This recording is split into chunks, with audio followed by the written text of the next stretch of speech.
প্রশ্নের মুখে ৩০শে মের শিক্ষক নিয়োগের বিজ্ঞপ্তিকে চ্যালেঞ্জ করে হলো মামলা। কলকাতা হাইকোর্টে মামলা দায়ের। নিয়ম মেনে বিজ্ঞপ্তি জারি হয়নি, অভিযোগ মামলাকারীদের।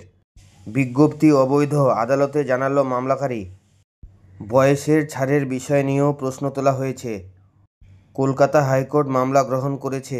৫ই জুন শুনানির সম্ভাবনা। শুধু যে বিজ্ঞপ্তিকে চ্যালেঞ্জ করে মামলা হয়েছে তা নয়, আদালত অবমাননার অভিযোগ উঠেছে। যোগ্যদের সঙ্গে অযোগ্যদের নিয়োগে অংশ নেওয়ার সুযোগ, এবং যেহেতু টাকা ফেরতের প্রক্রিয়া শুরু হয়নি, তাই আদালত অবমাননার অভিযোগ উঠেছে। স্কুল শিক্ষা সচিব, স্কুল শিক্ষা দপ্তরের কমিশনারকে চাকরি প্রার্থীদের নোটিশ। আদালত অবমাননার নোটিশ ধরালো চাকরি প্রার্থীরা। আদালত অবমাননার নোটিশ দেওয়া হয়েছে স্কুল সার্ভিস কমিশনের চেয়ারম্যান এবং মধ্যশিক্ষা পর্ষদের সভাপতিকেও। সুপ্রিম কোর্টের নির্দেশকে ইচ্ছাকৃতভাবে অবমাননার অভিযোগ। গ্রুপ সি এবং গ্রুপ ডির ভাতা দেওয়াকে কেন্দ্র করে মামলা করা হয়েছে।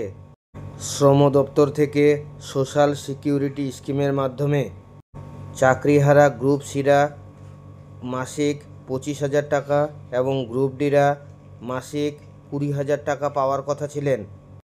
শিক্ষাকর্মীদের এই ভাতা সিদ্ধান্তকেও চ্যালেঞ্জ জানানো হয়েছে। রাজ্য সরকারের সিদ্ধান্ত চ্যালেঞ্জ করে হাইকোর্টে মোট এই ৪টি মামলা দায়ের হয়েছে। জানানো হয়েছে, ২০১৬ নিয়োগ প্রক্রিয়ায় অংশ নেওয়া সব চাকরি প্রার্থীদের ভাতা নয় কেন, এবং যারা দুর্নীতি করে টাকার বিনিময়ে চাকরি পেয়েছেন তাদের কেন বাড়তি সুযোগ সুবিধা, এই প্রশ্ন তুলে হাইকোর্টে মামলা করা হয়েছে। মামলার শুনানি রয়েছে ৯ তারিখ, অর্থাৎ ৯ই জুন। যে কোনো আপডেট আসলে আমি আপনাদের শেয়ার করি। ভালো লাগলে লাইক দেবেন, শেয়ার করবেন। আর আপনি যদি আমার চ্যানেলে প্রথমবার আসেন, তাহলে এই ধরনের ভিডিওগুলি পাওয়ার জন্য চ্যানেলটিকে অবশ্যই সাবস্ক্রাইব করবেন এবং পাশে থাকা বেল চিহ্নটি টিপে নোটিফিকেশন অল করে দেবেন।